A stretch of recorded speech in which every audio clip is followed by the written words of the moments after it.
माला फेरते जुग गया, गया न मन का फेर। कर का मन का डारी रे, मन का फेर। कबीरदास जी कहते हैं कि जब मनुष्य राम राम रटता रहता है, माला फेरता रहता है, राधे राधे कृष्णा कृष्णा कहता रहता है, लोगों को दिखाता है कि मैं माला फेर रहा हूँ, तो और उसका मन नहीं फिरा, मन नहीं बदला, उसका मन तो माया में लगा हुआ है, छल कपट में लगा हुआ है, तो ऐसे माला जपने से कोई फायदा नहीं होता है। इसीलिए गुरु साहब कहते हैं कि ये जो मन का है, माला है, मन का माने माला, इसे फेंक दे और मन रूपी माला को जपो, उसको फेरो। अर्थात मन को फेर लो, तभी राम के महत्व को जान पाओगे। उसका क्या मतलब है तभी समझ पाओगे, तभी तुम्हारा उद्धार होगा। लोग कहते हैं गंगा स्नान करने से या गंगा जी का दर्शन करने से मनुष्य तर जाता है, पाप रहित हो जाता है। कबीरदास जी कहते हैं कि अगर ऐसा होता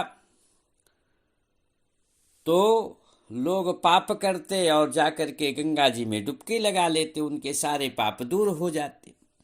लेकिन भाइयों, ऐसा नहीं है। अगर मन में मैल है, छल कपट है, अन्याय है, अधर्म करते हो, पाप करते हो, तो चाहे गंगा जी में स्नान करो, चाहे चारों धामों की यात्रा करते रहो, परंतु आप कभी पाप रहित नहीं होंगे। क्योंकि वेद व्यास जी गंगा जी के महत्व का वर्णन करते हुए कहते हैं कि जो गंगा जी के दर्शन करते हैं, जलपान करते हैं, स्नान करते हैं, यहाँ तक कि 1 योजन दूर से अगर निश्चल भाव से गंगा जी का नाम ले ले तो वो तर जाता है। एक बार ऐसे ही लोगों ने विचार करते हुए कबीरदास जी से पूछा कि महाराज, क्या गंगा जी में स्नान करने से हमारे पाप धुल जाएंगे? कबीर जी हंसते हुए कहने लगे कि अवश्य धुल जाएंगे, लेकिन अगर तुम्हारा मन शुद्ध नहीं है तो तुम्हारे शरीर का जो ऊपर का मैल है वो भले दूर हो जाए, लेकिन मन का मैल नहीं दूर होगा। क्योंकि चितयन्ते मनयन्ते जियरा वशे उदास, ठाड़ रहे जल भीतरो रटय पियास पियास। जो जल के अंदर खड़ा है वो भी प्यास प्यास कर रहा है, क्योंकि उसका मन, जो चित्त है, वो कहीं दूसरी जगह लगा हुआ है। उसे आभास ही नहीं होता है कि मैं पानी पानी रट रहा हूँ, प्यासा हूँ, लेकिन पानी में ही खड़ा हूँ, तो नहीं पी लेता। इसी प्रकार से ईश्वर सर्वत्र है।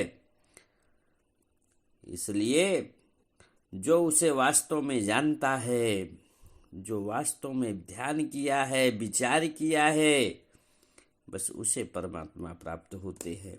क्योंकि वो परम ब्रह्म किसी के भी पापों को दूर नहीं करते, बल्कि हर एक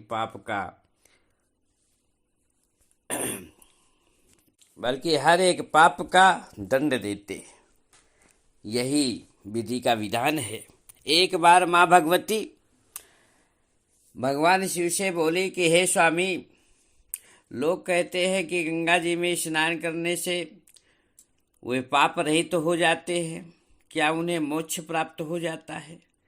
तो भगवान शिव मुस्कुराए और बोले कि चलो, कुंभ में हजारों की भीड़ लगी है, वहाँ पर आपको आपका उत्तर मिल जाएगा। भगवान शिव ने एक कोढ़ी व्यक्ति का रूप बनाया और जगदम्बा माँ भगवती पार्वती ने एक साधारण नारी का सुंदर रूप बना करके गंगा जी के किनारे पर जाकर बैठ गए। कुंभ स्नान करने वाले लोगों की भीड़ वहां से निकल रही थी। कुछ नौजवान युवकों ने देखा, वे कहने लगे, अरे कहाँ तुम इस कोढ़ी को अपने साथ लिए अपना जीवन बर्बाद करती हो, हमारे साथ चलो, तुम्हें बड़ा आनंद आएगा, महलों में रहोगी। माँ भगवती कुछ नहीं बोलती, सुन रही है। अब कुछ निकले, बड़े बड़े सेठ भी निकलते रहे। उन्होंने भी कहा कि अरे इसको कहाँ लिए पड़ी हो, चलो हमारे साथ, हम तुम्हें रानी बना करके रखेंगे। इस प्रकार से हर एक के मन में कुछ ना कुछ गलत विचार आते रहे। अंत में उन्हें एक किसान व्यक्ति मिला, मजदूर टाइप का था, वो भी गंगा स्नान करने आया था। वह जब कोढ़ी रूप भगवान शिव को देखा तो पार्वती जी से बोला कि बहन जी, आप परेशान ना हो, आप इनको गंगा स्नान कराने लाई हैं तो लाओ, मैं ही इन्हें गंगा स्नान करा देता हूँ। पार्वती बोली, ठीक है भाई। तब उस व्यक्ति ने बड़े प्रेम के साथ कोढ़ी रूप धारण शिव को अच्छी तरह से गंगा में स्नान कराया और फिर तट पर आ करके अपने कपड़ों से उनके शरीर को पोंछा, साफ किया और फिर स्नान करने के लिए गंगा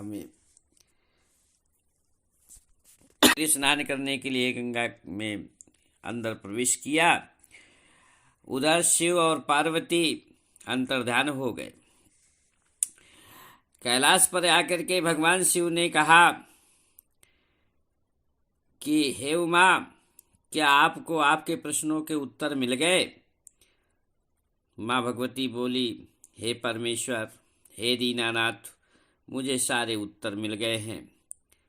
शिव ने पूछा कि क्या आपको प्राप्त हुआ, क्या उत्तर मिला?